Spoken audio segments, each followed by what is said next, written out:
Restorative practices are rooted in the traditions of many indigenous peoples around the world. From Native Americans to the Maori of New Zealand to Aboriginal peoples of Australia, restorative practices have been used to resolve conflict and heal communities. They are more than a set of conflict resolution strategies.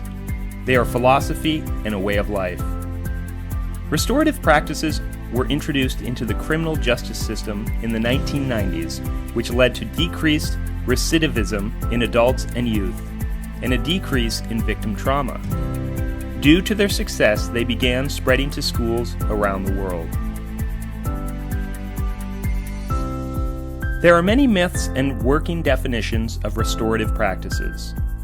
If you remember only one thing, remember this: restorative practices are fundamentally about building relationships and strengthening community. Unlike traditional systems, which are punitive and focus on punishment, restorative practices focus on repairing harm caused by negative behaviors.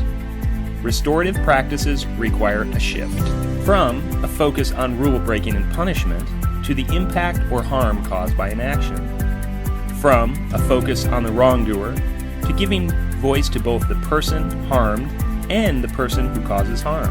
From a focus on punishment that often happens in isolation to involving the community in an authentic healing and learning process. From a process that doesn't leave room for making amends to a process that requires making amends. Schools that have successfully shifted their systems and culture to using restorative practices show up to an 80% decrease in disruptive incidents and disciplinary actions, a strengthening of relationships, and an improvement in school culture.